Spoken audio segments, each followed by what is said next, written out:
एक छोटे से गांव सोनपुर में हर किसी की जुबान पर एक ही नाम था, रघु मटन वाला। रघु पेशे से कोई बड़ा व्यापारी नहीं था, बस रोज सुबह तड़के उठकर मटन की मसालेदार करी और गर्मा गर्म रोटियां बनाता था।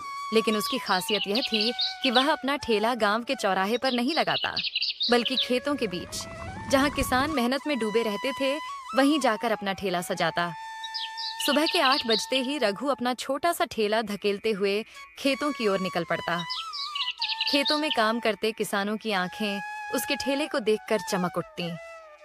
हवा में मटन की लाजवाब खुशबू फैल जाती और काम करते हुए किसान भी रघु की ओर देखने लगते। अरे रघु, आज कुछ ज्यादा ही खुशबू आ रही है। लगता है मसाले में जादू डाल दिया है क्या? एक किसान शंभू ने हंसते हुए कहा। अरे भैया, मसाले में नहीं, ये खुशबू तो मेरे हाथों के प्यार की है। अब जल्दी आओ, गर्मा गर्म मटन तैयार है। रघु ने मुस्कुराते हुए जवाब दिया। दोपहर का समय होते होते किसान खेत की मेड़ पर बैठ जाते और रघु उनकी थालियों में 30 रुपए में मटन करी और 2 बड़ी बड़ी रोटियां परोसता।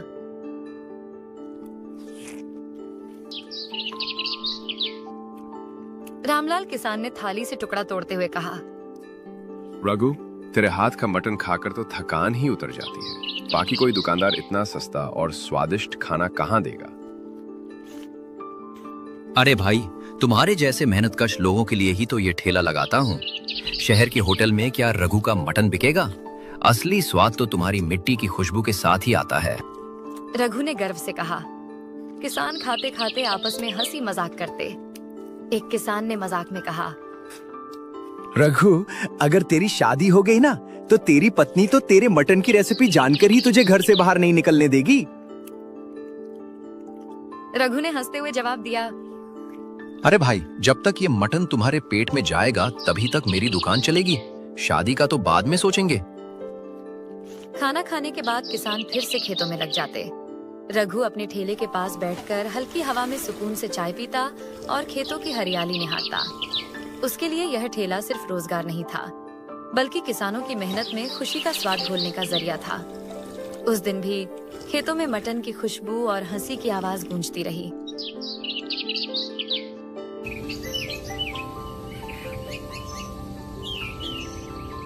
सुबह का समय था।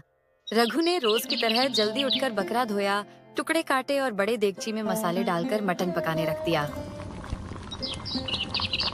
आज मसाला कुछ खास बनेगा, रघु बड़बड़ाते हुए बोला। किसान खाकर उंगलियां चाटते रह जाएंगे। 1 घंटा बीत गया। रघु ने ढक्कन खोलकर देखा, मटन अभी भी कच्चा था।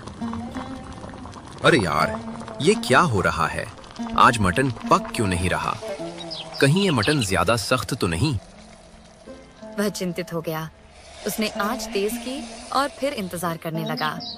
2 घंटे और बीत गए।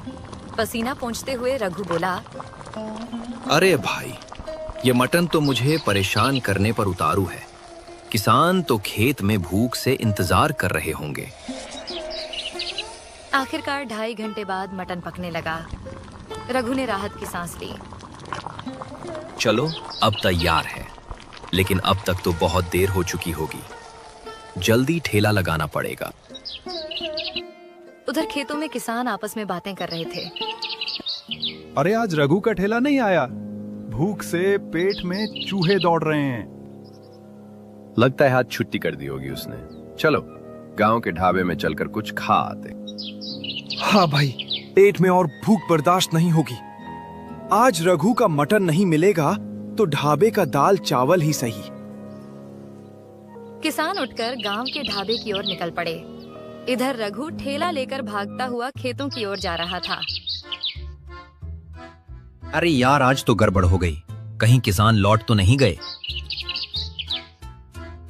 खेत पहुंचने पर उसने चारों तरफ देखा। कोई किसान नजर नहीं आया। अरे बाप रे, सब चले गए। अब ये मटन और रोटियां कौन खाएगा?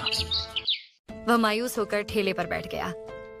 कुछ देर सोचने के बाद उसके दिमाग में एक आइडिया आया। क्यों ना आज गांव जाकर कम दाम में बेच दूं? गांव में लोग कहेंगे सस्ता मटन, तो सब खरीद लेंगे।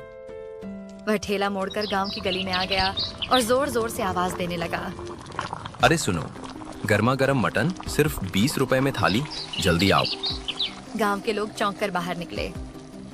अरे रघु, तू तो खेतों में ठेला लगाता है, आज गांव में? काका, आज थोड़ी गड़बड़ हो गई। मटन देर से पका, किसान बिना खाए चले गए, तो सोचा गांव वालों को खिला दूं। कुछ ही देर में उसके ठेले पर भीड़ लग गई। अरे वाह, सस्ता मटन, जल्दी दे रघु। भाई, मेरी थाली में थोड़ा ज्यादा ग्रेवी डालना। रघु ने राहत की सांस ली। मटन खत्म हो गया और उसका दिन भी बच गया। रात को जब रघु घर लौटा तो उसके मन में कसमकश थी। वह चारपाई पर लेटा और सोचने लगा, अगर मैं खेतों में न जाकर सीधे गांव में ठेला लगाऊं और मटन सस्ता कर दूं तो बहुत लोग खरीदेंगे। खेतों में तो सिर्फ किसान ही आते हैं, लेकिन गांव में तो और भी लोग हैं। शायद यही सही होगा। ये सोचकर उसने तय किया कि अगले दिन गांव में ही ठेला लगाएगा। धीरे धीरे वह सोचते सोचते सो गया। सुबह होते ही रघु ने जल्दी जल्दी मटन तैयार किया, गरम रोटियां सेंकी और अपना ठेला गांव की चौपाल के पास लगा दिया। शुरुआत में 2-3 लोग आए, मटन खाया और चले गए, लेकिन कुछ देर बाद कोई ग्राहक नहीं आया। रघु बेचैन हो गया। ये क्या हो रहा है? क्या मेरा मटन अब अच्छा नहीं लग रहा लोगों को? तभी उसने एक आदमी को रोककर पूछा, भाई, जरा सच सच बताओ, क्या मेरे मटन में स्वाद नहीं है? अरे रघु, तेरे मटन में तो स्वाद है, लेकिन तू जानता नहीं, गांव में एक नया ढाबा खुला है। वहाँ मटन के साथ रोटियां फ्री मिलती है। लोग वहीं जा रहे हैं। रघु यह सुनकर निराश हो गया। अरे यार, फ्री रोटियां? अब तो यहाँ मेरा मटन नहीं बिकेगा। मुझे फिर खेतों में ही जाना होगा। वह बड़बड़ाया और ठेला लेकर खेतों की ओर निकल पड़ा। खेत पहुंचकर उसने ठेला लगाया और किसानों का इंतजार करने लगा, लेकिन किसान उसकी ओर देखे बिना आगे निकल गए। अरे ये क्या, सब कहाँ जा रहे हैं? मेरा ठेला तो यहीं है। रघु सोचने लगा। उसने एक किसान को रोककर पूछा, भाई, तुम खाना नहीं खा रहे, कहाँ जा रहे हो? अरे रघु, जब तू 2 दिन से नहीं आया तो यहाँ के ही एक किसान ने मटन बनाना शुरू कर दिया। वो उस बड़े नीम के पेड़ के नीचे मटन चावल बेचता है, सिर्फ 20 रुपए में, और साथ में नींबू और प्याज फ्री। रघु यह सुनकर निराश हो गया। मतलब अब तो मेरी जगह कोई और ले चुका है। उसने सोचा। उदास मन से रघु ने अपना ठेला समेटा और घर लौट आया। उसके मन में सवाल गूंज रहा था, अब क्या होगा? क्या मैं फिर से अपना नाम बना पाऊंगा?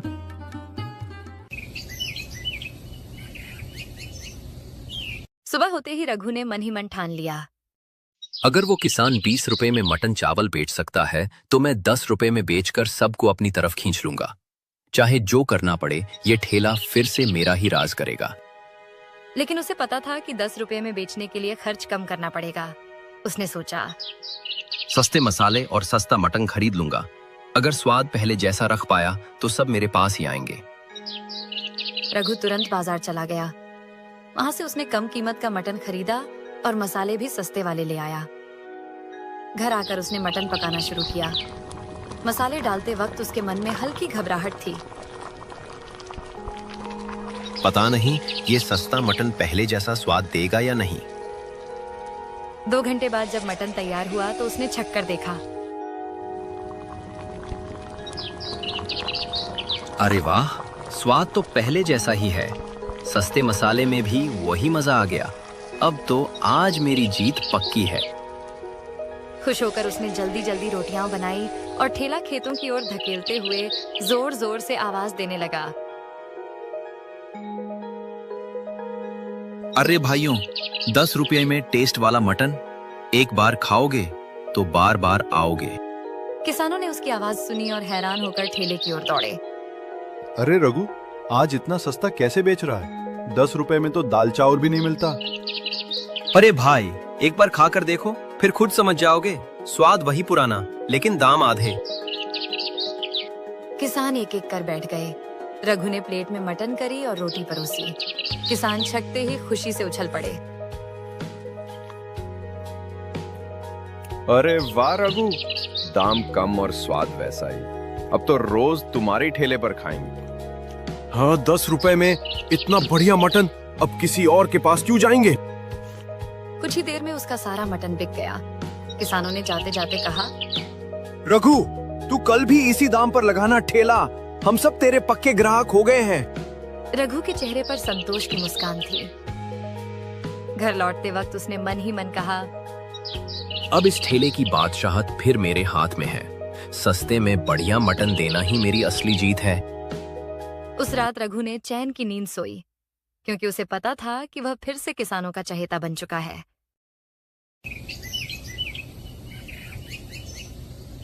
सुबह का समय था। रघु अपने घर में मटन बनाने में लगा था। तभी उसके घर के बाहर जोर जोर से शोर सुनाई दिया।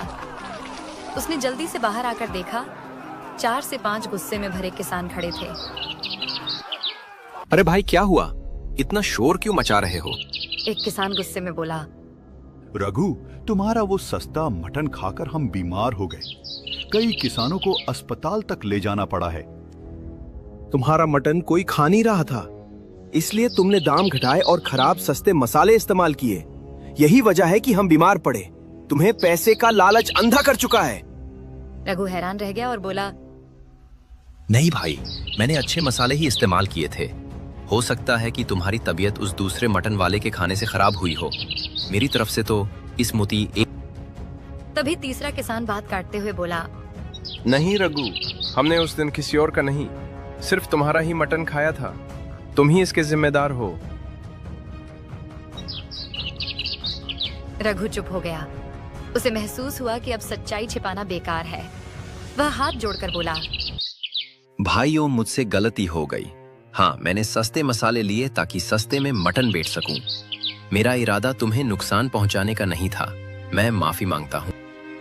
किसान इतने गुस्से में थे कि उसे मारने को आगे बढ़े। तभी गांव के मुखिया वहां आ गए। रुको भाइयों, रघु ने अपनी गलती मान ली है। अब उसे समझ आ चुका है। हमें उसे माफ कर देना चाहिए। मारपीट से कोई हल नहीं निकलेगा। रघु किसान धीरे धीरे शांत हो गए। रघु, अब तुम गांव में मटन नहीं बेचोगे। ये काम बंद कर दो और कोई दूसरा काम सीख लो।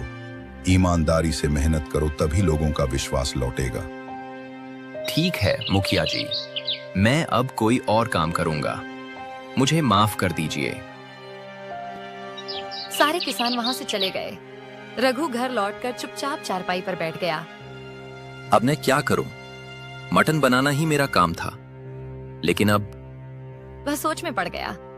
कुछ देर बाद उसने खुद से कहा, अगर किसान खेतों में मेहनत कर सकते हैं तो मैं क्यों नहीं? अब मैं भी खेतों में काम करूंगा। अगले दिन से रघु ने खुद को खेतों में झोंक दिया। धीरे धीरे वह खेती सीख गया। किसान भी उसकी मेहनत देखकर उसे अपनाने लगे। अब रघु का जीवन सादा था, लेकिन दिल से वह सुकून में था। अब लालच नहीं, बस मेहनत ही मेरी पहचान है। उसने मन ही मन कहा,